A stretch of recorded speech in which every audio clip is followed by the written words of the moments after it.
Good morning, everyone. My name is Ruhan Wang from Beijing University of Posts and Telecommunications. Very glad to join this OAI online events. Today, I'm going to share some of our works on OAI 5G card. I will do the presentation from three parts. Okay.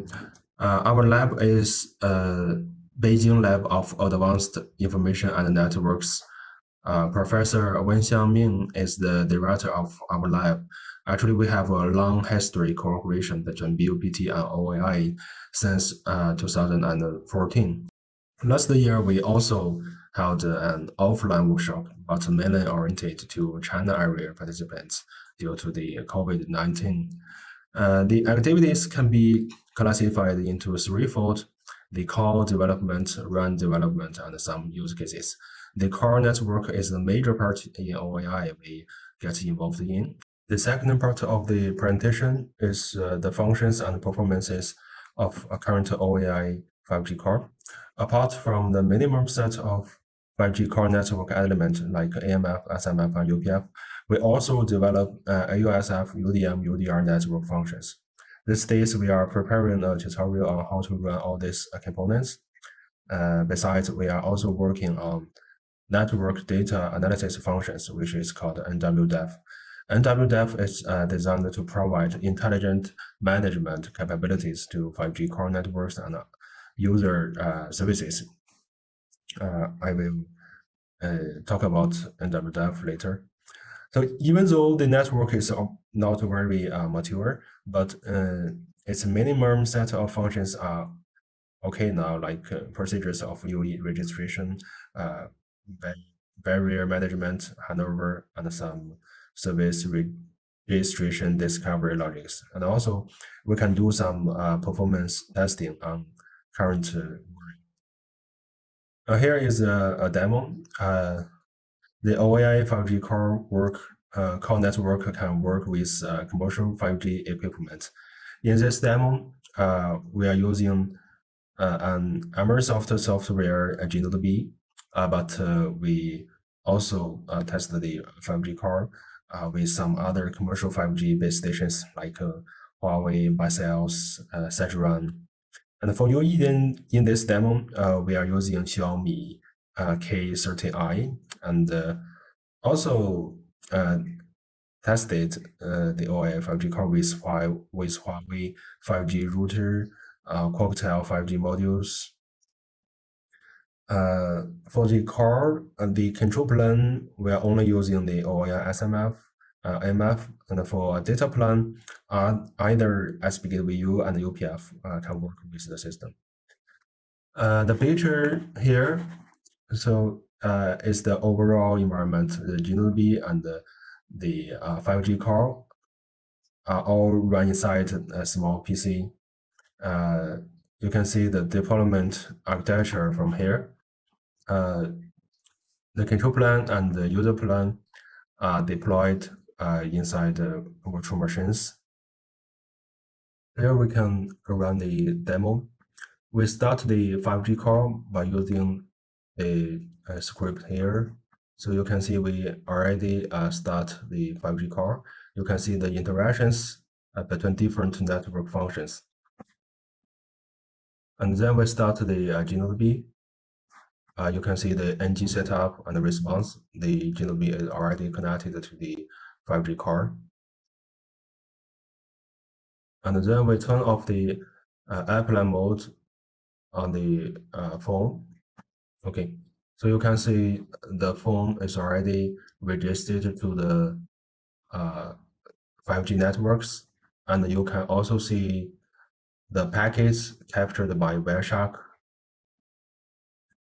We can see the traffic from the GNB log window. You can see some traffic here. Okay. The OAI 5G core is also tested with commercial core tester and simulators. We use a 5G core tester from Choiceit. Choiceit is a 5G testing company in China. We cooperate with them to do a very initial testing. I would like to thank them for the help. The tester can simulate a numbers of GMB and UV. You can design different cases to test the functions and performances. Due to some limitations, we only use the tester to verify the performance of the control plane functions. For the data plane UPF, we use a simulator called Trax to test the UPF throughput. Trax is open source tools that we can use it to generate different pattern of traffics. For downlink, Trax is used to generate normal IP packets, and for uplink, Trax is used to generate GDP packets with certain tunnel ID. Before continue with the performance, I give a brief introduction of the UPF. Currently, the OAI UPF is derived from VPP 12 pin project, but we're only using the packets processing part and modify a lot to make it work well with multi-kernel. We also rewrite the BFCP part in Go language, as the BFCP is not very complicated in VPP 12 pin and cannot work with many genomes in our environment. So you can hear we implement the PFCP part with heartbeat association, session establishment, modification, and deletion. The data processing part is from Tropin, VPP Tropin. Here is the testing performance.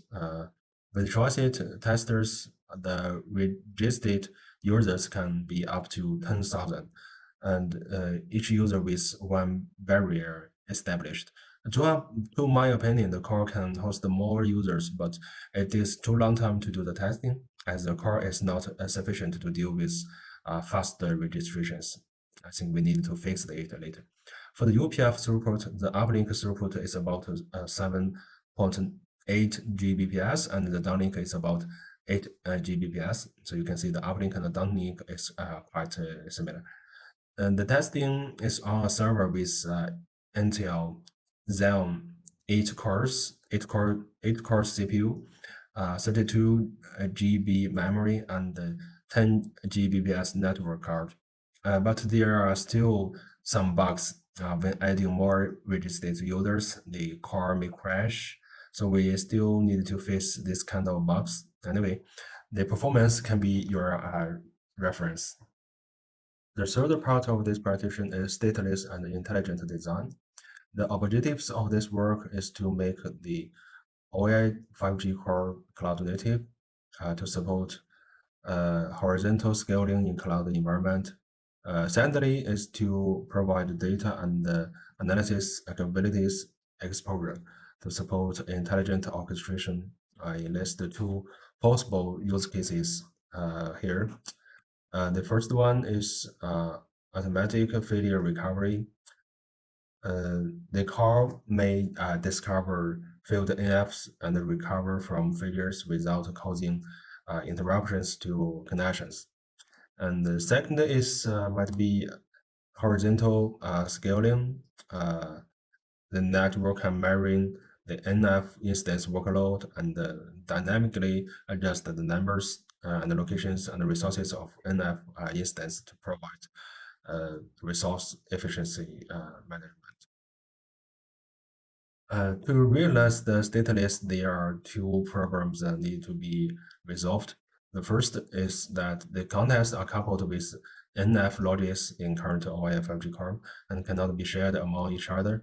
So when do horizontal scaling, the users and the workload is not easy to migrate. The second problem is the servitization interface is not supported in run. The interface between GMB and the core is connection oriented. So when migrate a GMB to other AMF may cause UE disconnection. So to solve the problems, three aspects work carried on. Firstly, we developed the UDSF to storage NF context and can provide open APIs to share information. Secondly, we introduced the REASE module in run. It's run integration servitization enable work as a middle box between GMB and the car. For now, the READS module is very simple. It only transparently forward the NGAP message through HTTP APIs. Thirdly, we also develop NWDF to provide intelligence to management.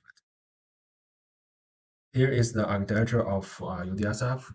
It's very simple and only provide data query, creation, deletion, and update functions. But the data management model should be carefully designed. NoSQL database, memory database could be introduced to provide different kind of read and efficiency. The latency to UDSF can be significant. The response time must be kept at a minimum. Stateless NF service consumer can maintain a local cache, which will reduce the request to UDSF and the response time significantly. According to 3GPP specifications, NWDF provide a unified status, data collection, and storage, not only the core NF status, but also the radio side status and the service level status. The architecture can be like in this picture. It has the data collection, storage, processing part, and it can also provide some machine learning modules. For the first step, we only to collect the status from NFs as listed here. With NWDF, many high-level orchestrations can be performed, like slice load level related network data analytics, queues, sustainable analytics, and etc. However, this work is still ongoing. I hope we can release the first version in Q3 this year. We believe this work would be valuable for network automation and intelligence. Okay, so this is all my presentation. Thank you all. I can take a few questions here. If there's not enough time, you can also contact me by email. Okay, thank you.